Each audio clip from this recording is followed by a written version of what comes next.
Ladies and gentlemen, Eddie and the Heel is back, and we have gone wireless now. So now we are doing this wirelessly, so it should be a good time. So I am here with my co-host, my best friend, and the coolest dude ever, Jay the Heel. I am the coolest dude ever. Ever. Man, what a lot of action. Oh Yes, my God. SmackDown, Survivor Series, Monday Night Raw. This is probably the best wrestling I've seen in a while. yes, I got to say. Starting with SmackDown, leading up to Survivor Series, and then everything that happened at Raw. I don't even know. There's just so much for us to talk about. Man, yes. what did you think, man? It was a fantastic Survivor Series on Saturday. Mm. Like from start to finish. I mean, honestly, there was no heel turns, which really kind of like took the fun out of Survivor Series because you did not have anybody turn heel at all in any of the matches. Mm.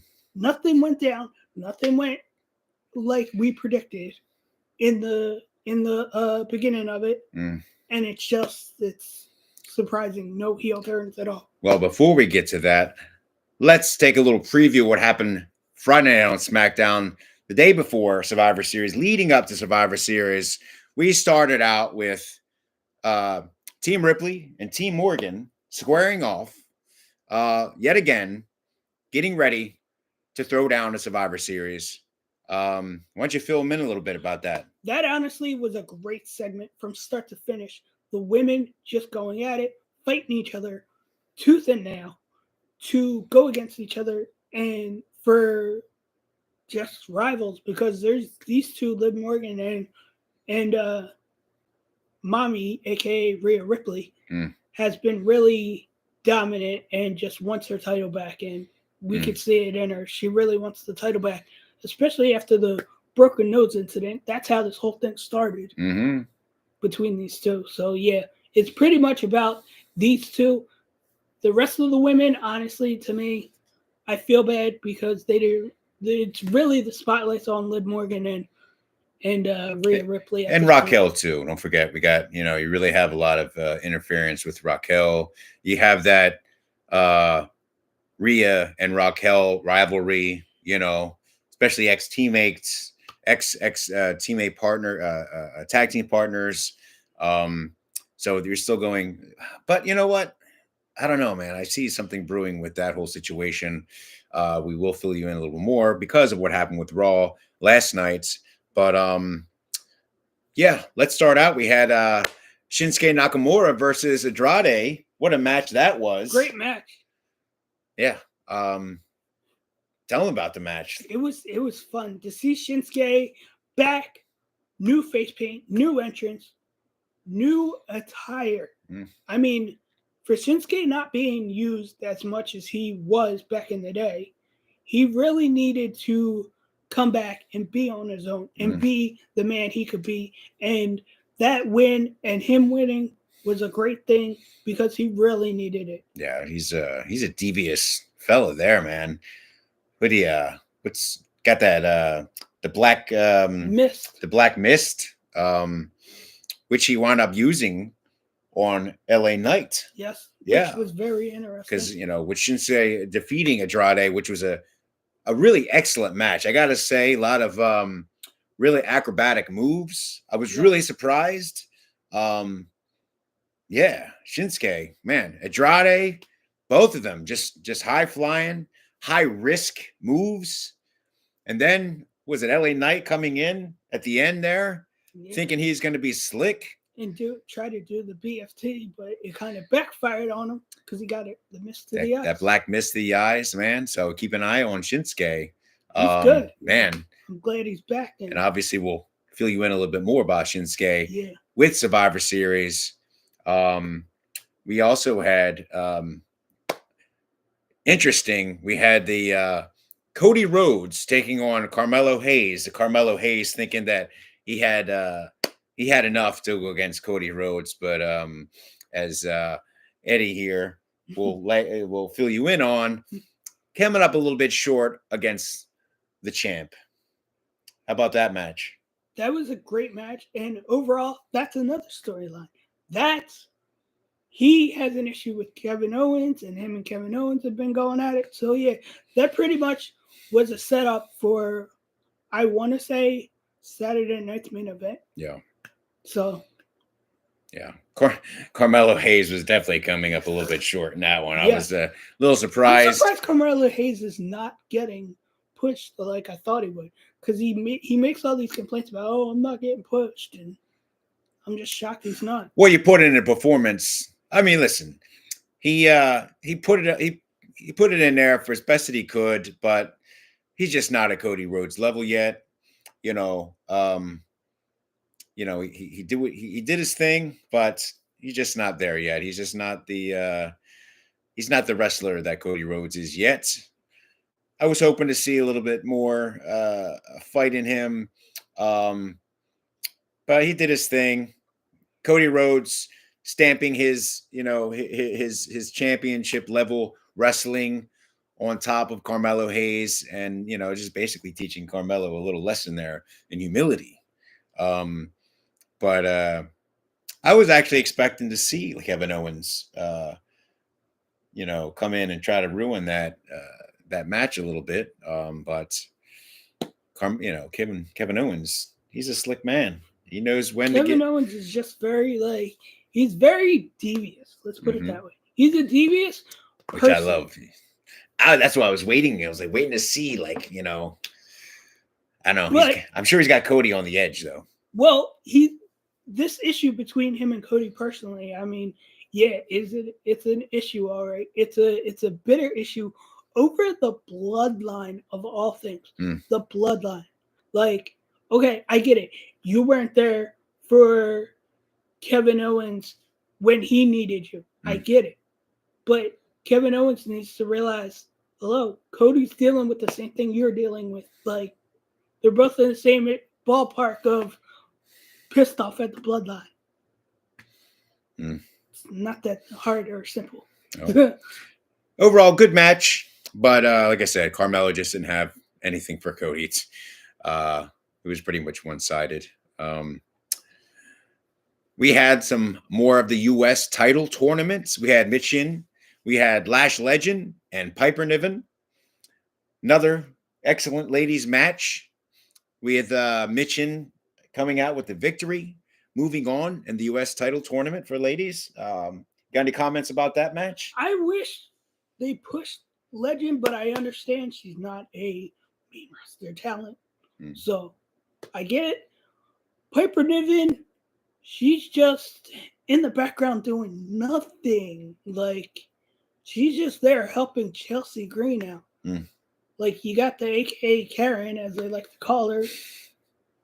Chelsea Green just sitting there doing nothing, and Piper Niven doing nothing. And Piper Niven's complaining. It's like, yeah, she's another one that came up to the main roster that's never really got pushed. But honestly, I mean, Piper Niven's just not really doing anything. Like, she's not energizing the crowd. And Michin is doing great things. And she was in the OC back in the day, and now she's getting a U.S. title match.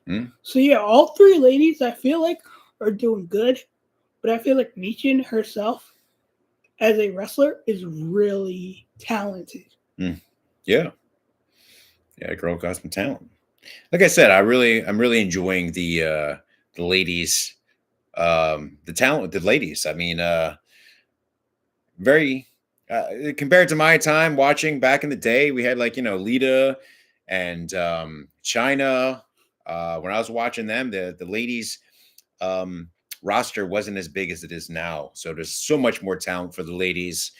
Some really great talent on both the face and the heel side of things, mixing it up. So I'm excited to see where some of these ladies will ascend to, especially when they're going against, the ladies like Rhea Ripley and,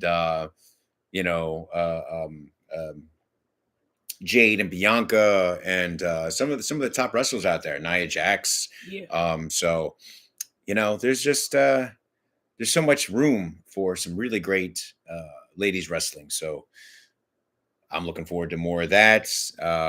you will hear more about this with Survivor Series and Monday Night Raw last night. Some more, some great ladies action. Little disappointed. I got to put this little segment out there. This little interview between Roman Reigns and CM Punk. Way too overdramatic. Way too scripted. Way too scripted. It was just. It was a weird interview from start to finish. If you look at the interview of Roman Reigns and CM Punk, it looked like it could be like a movie trailer because you had Roman Reigns sitting there saying to Paul Heyman, "I don't have time. Where is he? He's wasting my time." Like, really? That look, if you look at that a little bit more, that's like a movie. Like, from start to finish, it was a movie, people. Like, hello, wake up. It was a movie. It was like a movie trailer. It's really creepy. It's very interesting. Like, hello. Wow, you're being a little overdramatic. Yeah, it was a really dramatic scene. It was I just think it was just way overboard. Listen, I understand you're trying to push the friction between Reigns and Punk. And then you have Paul Heyman right there in the middle. Oh, tribal chief. Oh, tribal chief. What the hell? Who's he praying to? I know. Who are you praying to? Man, I thought I was the heel. Look at you. Look at you. Oh, I love it. Yeah, a little bit too much, a little too dramatic. So, whatever. I mean, we obviously were impressed with the Survivor Series, which we'll get to soon. But actually, the match of the night, I got to say, Jey Uso against Jacob Fatu. I got to say, Jacob Fatu, in my opinion, is becoming the most devastating, the most dominant wrestler in the WWE. The guy being a powerhouse, then to do the things that he does off the ropes, destructive.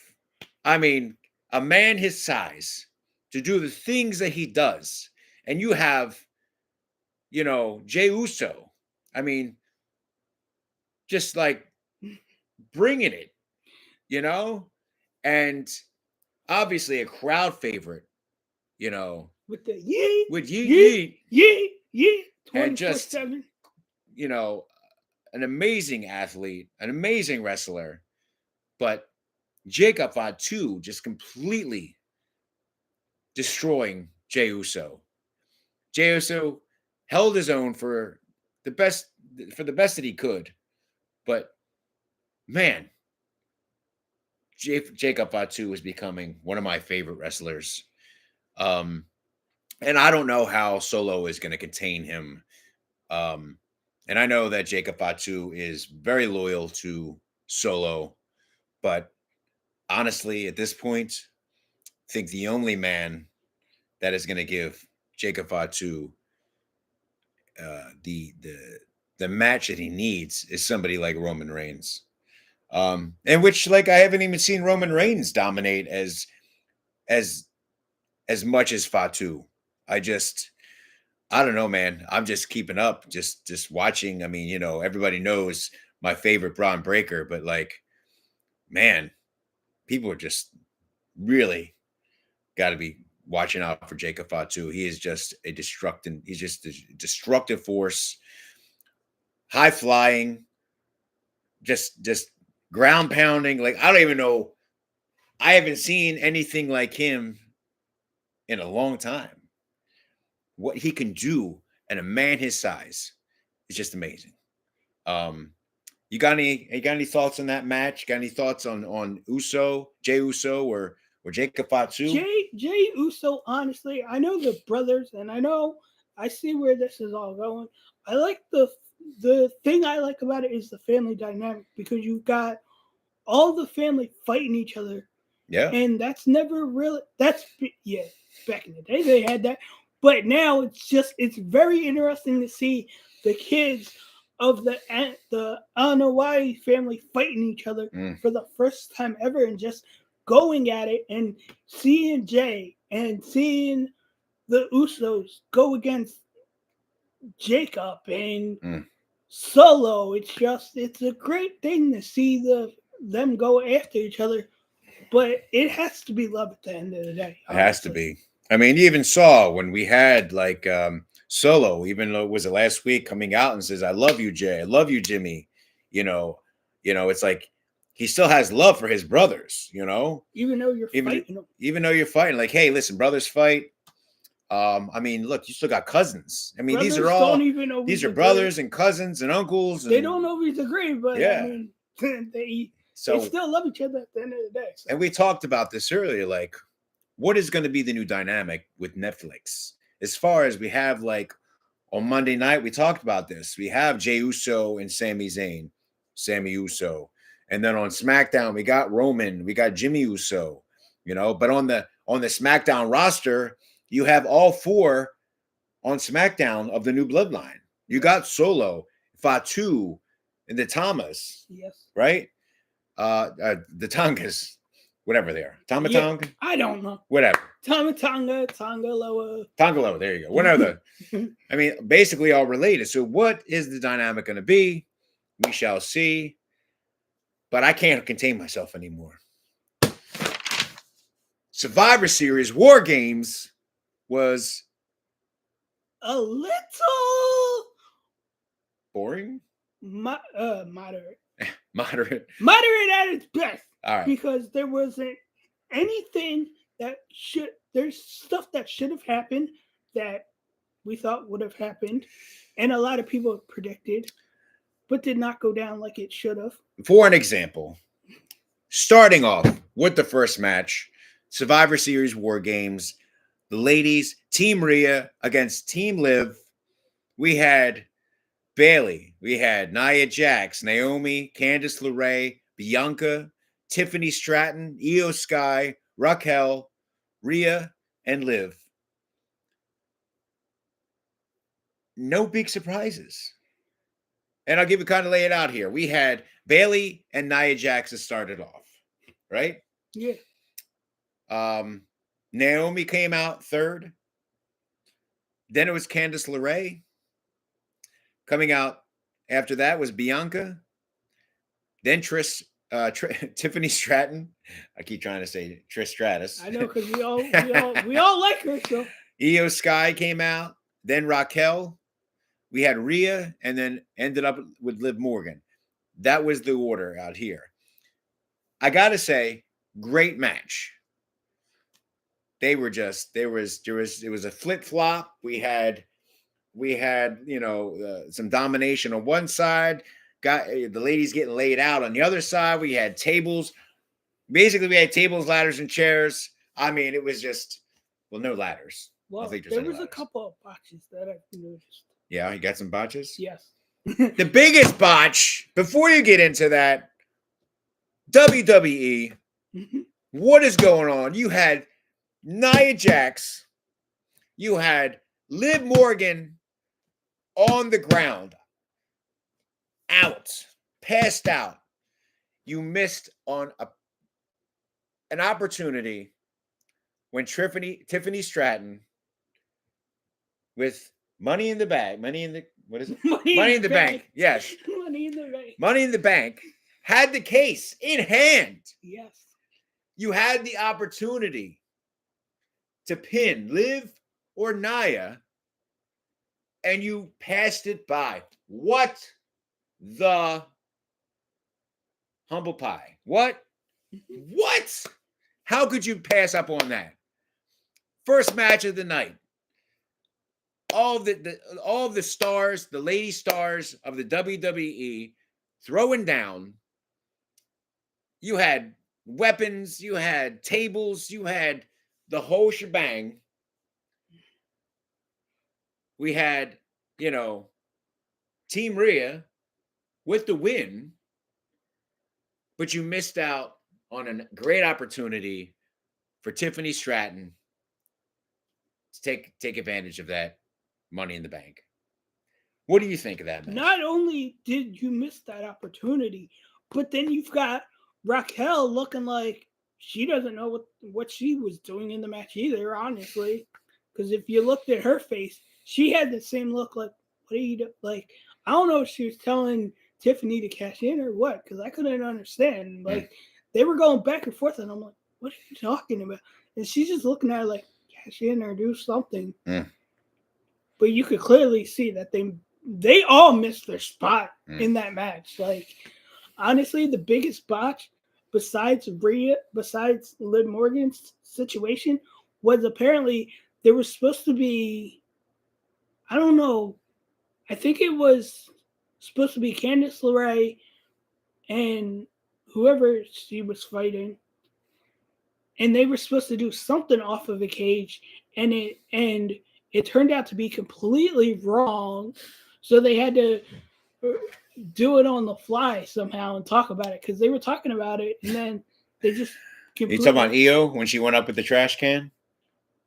Yeah, but which was amazing. I gotta say, that was probably the most exciting part. Watching Io Sky put that trash can back on. Like, this is the second time she's done that with the trash can. And she's even said, and do a backflip. She actually said, that's funny. She said, yeah, it's kind of scary because she put it on her head. And you think? She didn't know where she was at that point. Man. Because when you do the backflip of the trash can, and like, honestly, Io Sky is like they said, WWE should give her praise because she held her own in that match. Yeah. Like, if it wasn't for... Especially being for probably the smallest person in that... I mean, Liv is also small, but like, you know, in stature, obviously she's the champ. She earned that. However way she did it, doesn't matter. A win is a win. If you don't see it, it's not cheating. But I mean, it was incredible watching those ladies. You know, like I said, it was a great match, but you just like I understand. Cues and the missed timings. Yes. We're not. The missed opportunity for Tiffany Stratton was just the timing, the botches, everything. Like, even you could tell, like, even all these people were just like, what's going on? And I know once we do get to the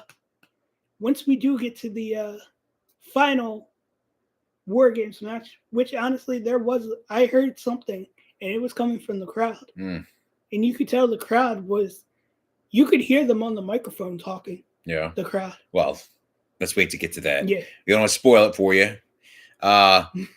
So overall, Team Rhea with the win. Not a lot of surprises. A little disappointed, but a great match overall. A lot of action. Regardless of any miscues, regardless of any lack of, good material, I should say, but there was some great wrestling. So I'll give it to them for that. You always love seeing weapons getting thrown in there and tables and high flying, great stuff. Otherwise, so then we had next matchup was our U.S. title match, Shinsuke Nakamura versus LA Knight, and a dominating performance by Shinsuke. I must say, the guy is evil. The guy is sinister, and basically just took out LA Knight for the title. And I got to say, I was a bit surprised by seemingly the ease of taking out LA Knight. What do you think of that match? What did you think? LA Knight kind of... I like LA Knight. Don't get me wrong. He's a great wrestler. He's cool with his catchphrases. But taking the title off of LA Knight seemed very quick and rushed. Because... Didn't it?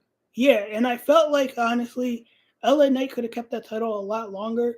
But from what honestly, Shinsuke, did he really need the title? No, because he's wrestled in Japan without a title, so it's like he didn't really need it. But it is an interesting twist. So, is that setting is this setting up some new factions? Is this setting up some heel turning, some face turning? Monday Night Raw really kind of revealed some things. So when we get to that, we'll get to that. Perhaps the lack of heel turning, I should say, or switching over during Survivor Series. Maybe that was kind of the lull, and maybe we have a lot coming. Maybe. So maybe because we I'm excited to get to Monday Night Raw, but we'll get through Survivor Series because this was great, but I think it may have been setting up what's going to be happening, especially with the new Netflix move. But we'll see. Again, Shinsuke Nakamura bringing home the U.S. title. This new dynamic, this new Shinsuke, this devious mist spraying, looking like a zombie. I don't know, like a ninja zombie, whatever you want to call it. From the face paint, I was really impressed. Everything. I'm really impressed with Shinsuke's. It was a good match, but I was really surprised to watch LA Knight get beat like that. So I was shocked because LA Knight, I thought at least could have kept it because I felt like he was doing good as U.S. champ. But like with everything, it seems like WWE is rushing every single thing, every single title, every single show. Like, do you not want to just slow down and take it easy on the roster? And maybe some of these factions, just but I digress. So, triple threat match. My guy, Braun Breaker versus Sheamus versus Ludwig Kaiser. And of course, my dog, Braun Breaker, retaining his Intercontinental Championship once again in a dominant fashion. Again. But it was a great match. Sheamus going away with a serious injury. I think he had cracked ribs from this match. Ludwig Kaiser, he's really seems to be making his mark, kind of trying to make a name for himself because being under that shadow of Gunther, I think it's really has raised him to the next level of knowing that he has been under Gunther's shadow. What did you think of the match? I would have loved to have Sheamus win the Intercontinental Championship at this point because, like he said, that's the only title that has eluded him his entire career. And Sheamus is the only one who's not won that Intercontinental Championship, and that's the last title he needs to win. And how he's going to get there, I don't know. Is he going to eventually get to be a one-on-one match without Ludwig Kaiser being involved? Who knows? Or is Ludwig Kaiser going to get a title match against Braun Breaker on his own? Who knows?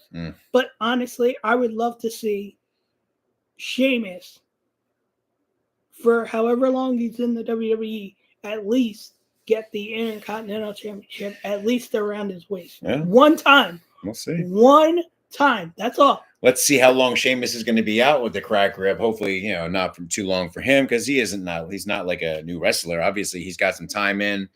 He has taken a lot of beat downs. He's taken a lot of tough matches. He's really used his body. So at this age, how quick can Sheamus recover? And he is a big, tough, strong man, but we'll see what happens. With the fella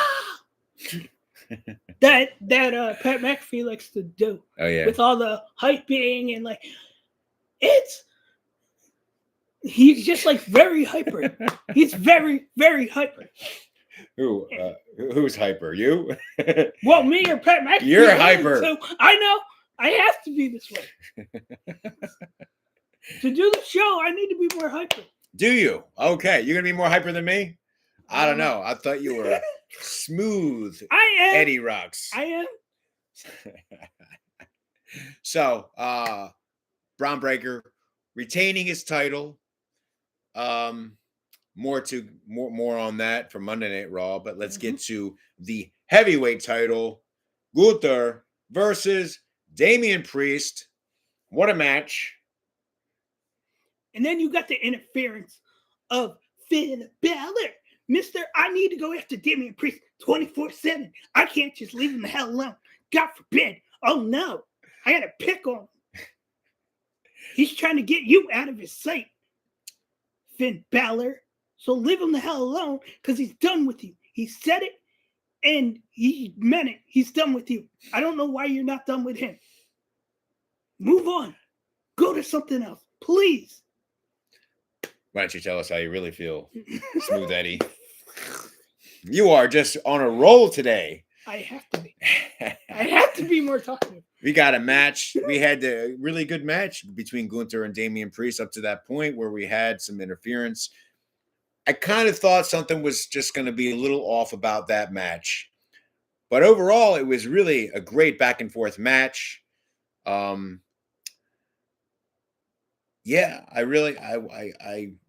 wasn't sure whether Damian Priest was going to get that title. I was waiting for something to happen. I knew something was going to happen, and obviously we had Finn Balor coming out there. Let me tell you this. Damian is done with you, but when Gunther gets a hold of you, you're going to have a lot of explaining to do because Gunther is going to beat you down. Interesting. You've went after Gunther so much. You wanted that U.S. title match. You got it. You got that World Heavyweight Championship match you wanted. You got it, Finn Balor. And guess what? I hope Gunther beats you because you deserve it. That was a surprise when Finn Balor came in, interfered, costing Damian Priest his title opportunity, and then the big man, the general, taking the boot to Finn Balor. Another very devious one. Finn Balor, Gunther coming and basically getting a little agitated at Finn Balor for interrupting in his match because Gunther wanting to win on his own, wanting to prove that he is the floor general. He is the heavyweight title holder, undisputed. Obviously, there was no interference on Ludwig, thinking that he would take this opportunity to have a victory on his own without interference, and then Finn Balor ruining that opportunity for him. So, fill you in a little bit more of that from Monday Night Raw. Let's get to the match of the night. War Games Bloodline, the OG Bloodline versus the new Bloodline. What a match. Just slightly disappointed that there was not a little more friction going on there, although there was a little friction with Roman and CM Punk when Roman blocked off CM Punk from going out and having Sami Zayn go out. Yeah, I seen that part. I was going to get to that part. Yeah. With that. So go ahead, my man. Okay. Smooth Eddie. Thanks, since I was the one who wanted to bring that part up. But, so, here's the deal. We had Roman and CM Punk trying to one-up each other in that match because it got to a point of the one-upsmanship between CM Punk and Roman because they wanted to go after each other. But wait a minute. Here's the thing. I looked at it like you saw how Roman stopped CM Punk from coming out the match and letting Sami Zayn come out. And then those two were going at it. But at the start of the Wars Games match, I don't know if you guys took a look at this or not, but there was a blackout on the screen because apparently what's his name? CM Punk slapped one of the Fatu brothers, and it turned out to be that was on purpose, from what I've heard. Yeah, I heard it was unscripted, and CM Punk brought it upon himself to go. I think it was he slapped one of the Tonga brothers. Yeah, because they blacked it out, but I'm like, why would you black it out? It's not like the dude cursed at him or said a curse word. Like there was no reason to black it out. But I did see something. I don't know who it was. I think somebody put up the middle finger as soon as one of the brothers came out. Really? But here's the weird thing: they never blocked it out. Hmm. Like he just literally put it up to the camera and gave the finger, and I'm like, okay, why are you giving the finger? But yet you're gonna block out CM Punk slapping the Tonga twin, but yet you're gonna make that into a big deal. But you're not gonna block out some kid giving the finger. Like you're supposed to be PG. I know you want to go unscripted, but it's really not. Yeah. It like, wasn't. That's not PG. Like it was interesting. Yeah. What's going on there, WWE? More to follow. It's like you want to be PG, but yet you're going outside the guidelines of being PG. So what's the deal? Let's get back to the match. All right. So we had Tama Tonga starting it off with Jey Uso. Great start, right? Yeah.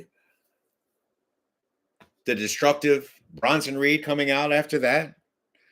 And then I think it was Jimmy Uso came out to try to save his brother Jay because between Tama Tonga and Bronson Reed, it was just too much for Jay. Why not being too much for Jay and Jimmy? Yeah. Because the new bloodline at that point was just dominating, which is surprising. The Usos. I don't know. What did you think? What is going on? The Usos and the new bloodline, I don't know. I mean, I feel... Why is everybody picking on the Uso? Why, especially Jey Uso? Why does it seem like they're making Jey out to be the weak one? That's what I'm wondering. Yeah. Have you ever noticed that? Especially last night, which we'll get to. Yeah. But I mean, really, listen, overall great match. Starting out that way with the Usos, having Bronson Reed, Jacob Fatu coming out to be more destructive, really beating down. Like, that's a lot of weight. That's a lot of size. That's a lot of power, especially with like Jacob Fatu. Sami Zayn coming out, which led to that little interference, that little friction between CM Punk and Roman Reigns, right? Yeah. So a lot of destruction going on. More tables, more high flying. I don't know. What do you think, man? Keep going. I mean, did you notice how they had to look at the referee every time they messed something up? Like they weren't on cue. You really felt that way? It was a mess. I mean, listen, there's a lot of wrestling going on. There's a lot of, mayhem. There's a lot of mayhem and chaos going on in there, I mean, but I'm telling you, like the new bloodline, we talked about this before. They are solidified. They are a tight unit. I mean, we're talking about Jay and Jimmy just getting back together again, right? Yes. Them having some trust in Roman Reigns, but really, it is all new for them again. I think there's still a level of distrust. Sami Zayn coming into the fold, having a trust with Jay, still trying to find trust with Jimmy, trying to find a trust with Roman. Yeah. Because Roman, I mean, really, what has he really apologized for anything? From what I've heard, no, he hasn't really said sorry. He's really kind of just sat on his own in this whole situation, And then the whole CM Punk situation, where you got like a love between the Usos, or actually like more like Jay and Sammy, the love with CM Punk, kind of still a distance between CM Punk and Roman. So that was not, you could see what a unified front looks like. And although at the end, the old bloodline prevails, at the end, we have CM Punk and Solo and Roman being the last three in that cage. And obviously we have CM Punk getting speared by Roman accidentally. right? Yeah, that was Which was a mistake. I got to Yeah. say, was a mistake. Was it? Perhaps. But did you notice how when they were all in the ring and they were all fighting each other, you notice how Roman didn't help him up at first? Yeah, at first. And then he had that look. Like, really? You're going to help everybody else, but not me? Yeah. Hello, I'm your partner. But then, obviously, we see Roman getting, there's guys taking it to Roman being put on the table, and Jacob Fatu, or if it was Bronson Reed for Fatu, I can't remember, getting ready to drop the what is it, the avalanche? What does he call it? I don't know. Anyway, coming off the top ropes to come down on the table that Roman, and who saves I heard him? that he hurt himself. Did he? Yeah, it looked like it. Some of those, we say botched, but like, man, there are some, because they were saying, oh, did he really hurt himself on it, or was he just faking it? Yeah, I think there was a lot of chaos. I think there was a lot of injuries going on in both of those matches. They were talking about Jimmy Uso being hurt as well. Like they were saying that he broke his toe or something. Really? From off of the top of the cage. There was a lot of chaos there. But, but the up until the end, the new bloodline was really dominant. But, CM Punk coming to the rescue of Roman Reigns, to the disbelief of Roman Reigns, and them becoming unified at the end. As Roman one. Trusting as one, and basically, Roman at the end, the help of CM Punk, prevailing at the end. That was the surprising part, to see CM Punk pull Roman Reigns off the table. Mm-hmm. That was just like, I at first I didn't know where that was going. Yeah. Like I was just. And then at the end, when Roman was hugging his OGs, and CM Punk at the end, like watching from the side, and then everybody but Roman hugging, as one, and Roman watching from the side, and then the handshake at the end. A really good ending. And then Paul Heyman crying like a baby. Yes. Like, oh my God, they're together. A good ending in the fact that, hey, listen, they came together as a team at the end, but still a little shaky, still a little mistrust. I am slightly disappointed that really,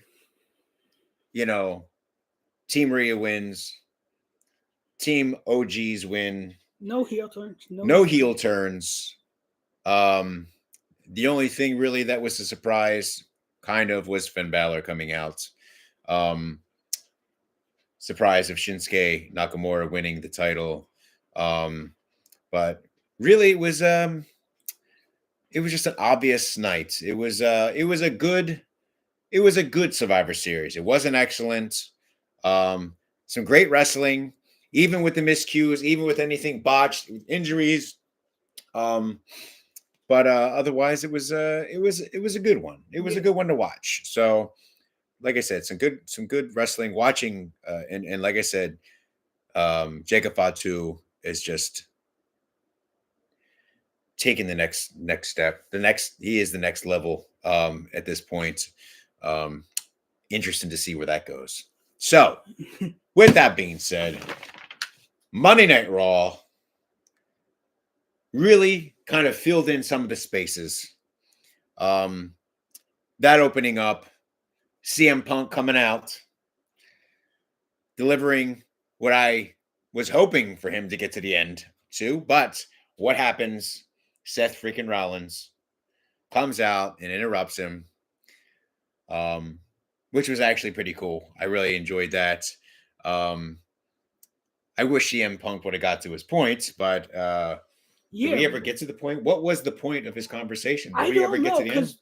No, because he wanted to get to the end. And did you hear him say the word out loud? Because you could hear it. He was like, "Oh yeah," like pissed off because he got interrupted. Yeah, he was not expecting that interruption to happen. All right, keep going, bud. He was just like, what? Like that interruption, like was very like off and just like very not all there. And honestly, I liked the opening segment of Seth Rollins and CM Punk. Great match between those two. Those two did one heck of a great feud between each other, and they're gonna eventually face each other. You see, CM Punk and Seth Rollins need to go at each other. We know why they need to go at each other, and the real reason why they need to go at each other is because they want a WrestleMania match with each other. And WrestleMania this year, I would love to see Seth Rollins versus CM Punk at WrestleMania 41 this year. That's got to go down. Those two have to fight, CM Punk and Seth Rollins. Because you've seen CM Punk point up there, and you know what he's pointing at, and we all know what he's pointing at. What was he pointing at? He wants to go to WrestleMania. If it was right there, if the letters of WrestleMania were right there and the fireworks went off, we all know what he wants. He wants to go to WrestleMania 41. He didn't get to do it last year in Philadelphia at WrestleMania 40. Now he wants to do it this year in Vegas at WrestleMania 41 and headline and the question is, if he does headline, who's he going to go after? Who's he going to fight? Could it be Seth Rollins? Well, what if this means I want to be part of the bloodline? Okay. Seriously? That does not mean that. That's what I say. That's what I think. Yeah, okay. But honestly, I mean, you got CM Punk wanting to go to WrestleMania this year. You see it, you can feel it in his heart, in his soul. He wants to go to WrestleMania. It's going to happen one way or another. He's just got to win the Royal Rumble that's coming up to get there. So, if you say that, what does he want to go to WrestleMania for? And who does he want to go against? That's the big question. Who he wants to go against. Yeah. That's the bigger question. Is he going to go against Seth Rollins? Is he going to go against Roman Reigns? Is he going to go against Gunther for the World Heavyweight Championship? There's so many options that CM Punk could do. Cody Rhodes? Yeah, Cody Rhodes. So, but why would you want to go after Cody Rhodes if that's someone you've teamed up with and that's your best friend? I don't think there's any honor among thieves at this point, so we'll see. So we got a lot to cover for Raw. So that was just the beginning. Let's start out. We have the Women's Intercontinental tournament. We had Dakota Kai, Katana Chance, and Shayna Baszler. We had a really good match with those ladies. Dakota Kai coming out with the victory. What did you think about that match? Dakota Kai, I mean, that girl's on fire. I mean, Shayna Baszler's on fire. Honestly, I kind of feel bad for Shayna Baszler because honestly, WWE, I feel like they're doing this with her too, like they're doing it with the other women. Put in most of the veterans, I guess she's a veteran, I don't know, or a veteran at this point, and I feel like they're not giving them enough TV time, honestly. But Dakota Kai is one of the coolest wrestlers out there. And I know she's been injured before, and she was injured now, and I'm glad she's back. Honestly, I feel like Shayna Baszler should have won that. But yeah, Dakota Kai with the win. Very great. Very great. And good luck to her. And hopefully where this is going to go, who knows? Interesting. Yeah. So, really good match with the ladies. Dakota Kai really surprised me. But no, I mean, even Shayna Baszler, she's a powerhouse, man. But Dakota Kai. Moving on to the next round, we had Damage Control versus Liv and Raquel Rodriguez. What'd you think of that match? Raquel and Liv are great as a wrestling duo. Damage Control is nothing but amazing person overall. A great person. And Damage Control, they're not the same, I feel like. But Liv and Raquel do have it overall. But Liv and Raquel are a great tag team. But they do complement each other very well. I'm surprised they don't go for the tag team titles, honestly. But, well, we'll see about that. I got my hunches about that, and we talked about that.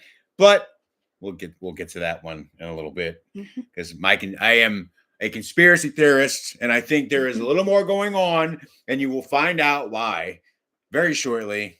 Sure. The surprise of the night. Oh my! 10-year anniversary of the New Day. The greatest surprise of all. Did not see it coming. We did not see this coming. This was a complete 180, complete surprise out of nowhere. You got me. I texted him. I was like, what? What? This was probably the biggest surprise of the three shows. SmackDown, Survivor Series, Monday Night Raw of the end of November, the beginning of December. This was it. This was the biggest surprise. This was that everybody's been waiting for something to happen, and this was it. Celebration, 10 years. We had Kofi Kingston. We had Xavier Woods. And the return of Big E back. All on their screens together. And then out of nowhere. Wait. I have a new nickname for Big A. I just wanted to say this. I'm going to call him Wine E. Whiny. Whiny. Because he was whiny. I don't know. This was great. Let him know. Let them know what happened. So all three of them came out, ladies and gentlemen. All three of them came out. They were all talking. They were all cool, happy, excited, glad to see each other. And then you got Big E coming out and saying, look, you got the promos between these three. And you hear, because all you hear is, oh yeah, we want Big E. When's Big E returning? That's all they cared about. You heard that. The New Day, Xavier Woods, and Kofi Kingston were sick and tired of hearing, we want Big E. Where's Big E? You weren't caring about Xavier Woods. You weren't caring about Kofi Kingston. You were caring about Big E. And like they said, that's all the people cared about was Big E. Where's Big E? They didn't care about those two. And then you got them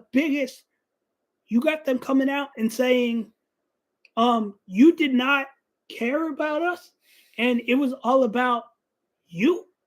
And where were you when they needed you?